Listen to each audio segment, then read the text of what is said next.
तो राजनीति में कब कौन सी चीज चर्चा का विषय बन जाए कोई नहीं जानता। इस बार सुर्खियां बटोर रहा है एक मफलर। वही मफलर जो प्रधानमंत्री नरेंद्र मोदी ने न्यूजीलैंड के ऑकलैंड में एक भव्य कार्यक्रम के दौरान देश दुनिया को दिखाया। 40 साल बाद कोई भारतीय प्रधानमंत्री न्यूजीलैंड पहुंचा तो मौका ऐतिहासिक था, लेकिन जैसे ही पीएम मोदी ने मंच से अपना 25 साल पुराना मफलर लहराया, भारत की राजनीति में बयानों का दौर शुरू हो गया। एक तरफ न्यूजीलैंड के पीएम क्रिस्टोफर लक्सन ने मोदी को दुनिया का सबसे बड़ा नेता और अपना सच्चा दोस्त बताया, तो दूसरी तरफ भारत में विपक्ष इस मफलर की कहानी पर तंज कस रहा है। ऑकलैंड के खचाखच भरे स्टेडियम में जब पीएम मोदी मंच पर आए तो उन्होंने भारत और न्यूजीलैंड के रिश्तों को वहां के स्थानीय माओरी संस्कृति के पवित्र शब्द से जोड़ा, वो शब्द वाका जिसका मतलब होता है साझा यात्रा। मोदी ने कहा कि भारत और न्यूजीलैंड की ये यात्रा अब एक नई शुरुआत है। 25-30 साल पहले जब मैं किसी सरकार में भी हिस्सा नहीं था, तब भी मुझे यहाँ न्यूजीलैंड आने का अवसर मिला था और उस समय मुझे किसी ने गिफ्ट में 3 चीजें दी थी जो मैं वापस इंडिया लेकर के गया था। एक, ये मफलर, एक कैप और एक दस्ताना, क्योंकि ठंड का मौसम था और उसमें से एक चीज मैं अभी यहां इस कार्यक्रम में भी लेकर आया हूं।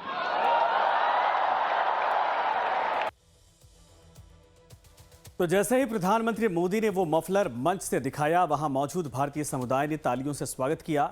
इसे समर्थकों ने पीएम की सादगी और पुराने रिश्तों को न भूलने की उनकी आदत से जोड़कर देखा। और अब आते हैं कहानी के दूसरे पहलू पर।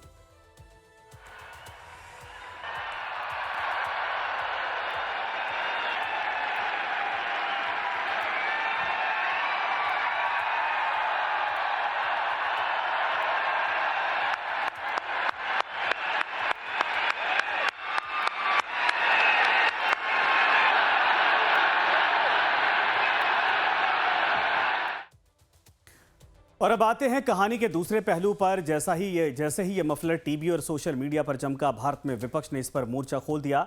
विपक्ष का कहना है कि पीएम मोदी हमेशा अपने अतीत को बेहद गरीबी और तंगी से भरा बताते हैं। ऐसे में सोशल मीडिया पर लोग पूछ रहे हैं कि अगर 25-30 साल पहले वो एक आम कार्यकर्ता थे तो आर्थिक स्थिति ठीक नहीं थी, तो उस दौर में वो न्यूजीलैंड जैसे महंगे देश की यात्रा पर कैसे गए? उनका टिकट और खर्च किसने उठाया? विपक्षी दलों का आरोप है कि यह मफलर सिर्फ एक इमोशनल ड्रामा या फिर ध्यान भटकाने की राजनीति का हिस्सा है, ताकि देश के असल मुद्दों से जनता का ध्यान हटाया जा सके। कुछ नेताओं ने यह भी कहा कि भारतीय राजनीति में मफलर की पहचान अब तक अरविंद केजरीवाल से जुड़ी थी, लेकिन अब पीएम मोदी भी मफलर पॉलिटिक्स में उतर गए हैं। देखिए, मोदी जी को दुनिया में शहरों में घूमने से फुर्सत है नहीं। रोज आप कभी न्यूजीलैंड घूम रहे हैं, कभी ऑस्ट्रेलिया घूम रहे हैं। आप देख सकते हैं पूरे दुनिया के अंदर उनका भ्रमण लगा हुआ है और उनको अपने देश में यहाँ पर उनको काम नहीं दिख रहा है और केवल झूठी बात और लोगों को भ्रमित करने वाली बात बोल रहे हैं। जनता समझ चुकी है कि ये भगवान राम के मंदिर के चढ़ावा चोर लोग हैं। वो पूरी तरीके से उसको दबाने के लिए सारी बातों को बड़ी बड़ी बातें बोल रहे हैं।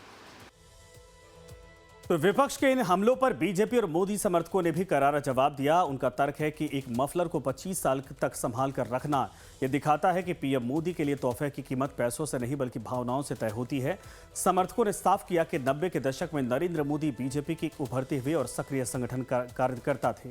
वो पार्टी और अन्य सांस्कृतिक संगठनों के काम से सिलसिले में विदेश दौरे पर जाते रहते थे, जिसका खर्च संबंधित संस्थाएं उठाती थी। इसे छुपाने जैसी कोई बात नहीं है। पीएम मोदी के न्यूजीलैंड में मफलर लहराने पर तंज कसने वालों पर बीजेपी हमलावर हो गई है। देखिए, मोदी जी भारत की विदेश नीति को एक नए प्रकार से गढ़ रहे हैं। ये जो पूरा इंडोनेशिया, ऑस्ट्रेलिया, न्यूजीलैंड का पूरा इलाका है, इसमें भारत और आगे बढ़े। देखा आपने, 30,000 लोग सुनने आए थे उनको मेलबर्न में। फिर आपने देखा इंडोनेशिया में कि वहाँ के राष्ट्रपति ने कहा कि मेरा डीएनए भी हिंदुस्तानी है, और वो न्यूजीलैंड जा रहे हैं 40 साल के बाद। तो हमारे प्रधानमंत्री जी विदेश नीति में संस्कार, संस्कृति और भारत से आत्मीयता इसको जोड़ रहे हैं। तो जहां ऑकलैंड की इस मफलर डिप्लोमेसी ने 7 समंदर पार भारत और न्यूजीलैंड के रिश्तों में एक नई गर्मजोशी पैदा की है, वहीं देश के भीतर इसने एक नई सियासी बहस को जन्म दे दिया है। एक मफलर जिसे पीएम मोदी अपनी सादगी का प्रतीक बता रहे हैं, वही मफलर विपक्ष के लिए उनके दावों पर सवाल उठाने का जरिया बन गया। मफलर से हटकर अलग 3 देशों की यात्रा पर बात करें तो यह जानना जरूरी है कि इस यात्रा से देश को क्या मिला। पीएम मोदी इंडोनेशिया, ऑस्ट्रेलिया और न्यूजीलैंड के साथ किस तरह के समझौते किए और आने वाले वक्त में इसका क्या असर होगा। जब देश का प्रधानमंत्री बाहर जाता है तो देश के लिए डील और समझौते लेकर आता है। अब सवाल यह है कि इस 3 दिवसीय यात्रा से भारत को आखिर क्या क्या मिला और क्या यह दौरा सिर्फ मुलाकातों तक सीमित था या फिर भारत की रणनीतिक ताकत को इससे बड़ा फायदा हुआ है। सबसे पहले बात करते हैं यात्रा के सबसे ऐतिहासिक और आखिरी पड़ाव यानी कि न्यूजीलैंड की। ऐतिहासिक इसलिए क्योंकि पूरे 40 साल के बाद कोई भारतीय प्रधानमंत्री न्यूजीलैंड की धरती पर पहुंचा। इससे पहले 1986 में राजीव गांधी वहां गए थे। न्यूजीलैंड के पीएम क्रिस्टोफर लक्सन ने तो पीएम मोदी को दुनिया का सबसे अहम नेता और न्यूजीलैंड का सच्चा दोस्त तक करार दिया। दोनों देशों ने मिलकर एक रोड मैप 2030 तैयार किया है। इसके तहत अगले 5 साल में आपसी व्यापार को 2 गुना करके 35,000 करोड़ रुपए तक ले जाने का लक्ष्य रखा गया। न्यूजीलैंड ने भारत में बड़े निवेश की प्रतिबद्धता जताई और सबसे बड़ी बात, न्यूजीलैंड ने भारत आने वाले अपने कई एक्सपोर्टर्स को टैक्स फ्री करने की दिशा में बड़ा कदम उठाया है, जिससे हमारे व्यापारियों को सीधे फायदा होगा। हिंद प्रशांत क्षेत्र में शांति बनाए रखने और चीन की बढ़ती दादागिरी को रोकने के लिए दोनों देशों की नौसेनाओं के बीच सुरक्षा सहयोग बढ़ाने पर भी सहमति बनी है। 1926 में हॉकी के जादूगर मेजर ध्यानचंद न्यूजीलैंड गए थे। इस याद में दोनों देशों ने एक स्पोर्ट ज्वाइंट एक्शन प्लान शुरू किया है, जिसके तहत दोनों देशों के एथलीट और कोच एक दूसरे को ट्रेनिंग देंगे। और अब आते हैं यात्रा के दूसरे पड़ाव यानी कि ऑस्ट्रेलिया पर। भारत और ऑस्ट्रेलिया के रिश्ते पिछले कुछ सालों में बहुत मजबूत हुए हैं और इस बार के भारत ऑस्ट्रेलिया वार्षिक शिखर सम्मेलन ने इसे एक नए लेवल पर पहुंचा दिया है।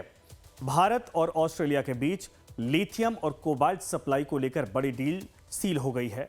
आज के दौर में स्मार्टफोन, इलेक्ट्रिक गाड़ियां और आधुनिक बैटरियों को बनाने के लिए लिथियम और कोबाल्ट की सबसे ज्यादा आवश्यकता होती है। ऑस्ट्रेलिया के पास इसका खजाना है और इस समझौते के बाद भारत को इन खनिजों की सप्लाई बिना किसी रुकावट के मिलेगी, जिससे भारत का टेक और ऑटोमोबाइल सेक्टर तेजी से बढ़ेगा। दोनों देशों की सेनाओं के बीच खुफिया जानकारी साझा करने और साइबर सुरक्षा को लेकर बड़े समझौते हुए। ऑस्ट्रेलिया में पढ़ाई कर रहे भारतीय छात्रों और वहां काम कर रहे प्रोफेशनल के लिए वीजा नियमों को और ज्यादा आसान बनाने पर चर्चा हुई, जिससे भारतीय युवाओं के लिए रास्ते और आसान होंगे। प्रधानमंत्री मोदी ने भारत में स्पोर्ट टूर्नामेंट के भविष्य के बारे में बात करते हुए 2036 के ओलंपिक को भारत में आयोजित करने की बात भी रखी। साथ ही बिग बैश लीग का एक मैच भारत में होने का ऐलान भी किया। तो यात्रा की शुरुआत हुई थी इंडोनेशिया से, जो दक्षिण पूर्व एशिया में भारत का एक रणनीतिक साझेदार है। भारत और इंडोनेशिया ने इस बार 14 बड़े समझौते किए। भारत और इंडोनेशिया अमेरिकी डॉलर पर अपनी निर्भरता कम कर रहे हैं। दोनों देशों ने अपनी स्थानीय मुद्राओं को सीधे व्यापार को बढ़ावा देने के लिए मैकेनिज्म तैयार किया है। इससे भारत का विदेशी मुद्रा भंडार बचेगा। दोनों देश समंदर के रास्ते आपस में जुड़े भी हैं और समुद्री संसाधनों का सही इस्तेमाल करने और कनेक्टिविटी बढ़ाने के लिए बंदरगाहों के विकास पर सहमति बनी है। भारत की सस्ती और अच्छी जेनेरिक दवाइयों को इंडोनेशिया के बाजारों में आसानी से एंट्री मिलेगी और भारत अपनी यूपीआई तकनीकों को इंडोनेशिया के साथ साझा करने पर काम कर रहा है। तो पीएम मोदी ने न्यूजीलैंड के साथ मिलकर बिना नाम लिए चीन की कब्जा करने वाली नीति को भी कड़े शब्दों में आलोचना की और इसे शांति के लिए खतरा बताया। भारत दुनिया का वो देश है जो विस्तारवाद नहीं, विकासवाद की नीति पर चलता है और इसलिए हम भारत में कहते हैं सबका साथ, सबका विकास। Together with all, development for all. आज मैं यही मंत्र, यही भावना लेकर इंडोनेशिया के आप सभी सांसद सदस्यों के बीच आया।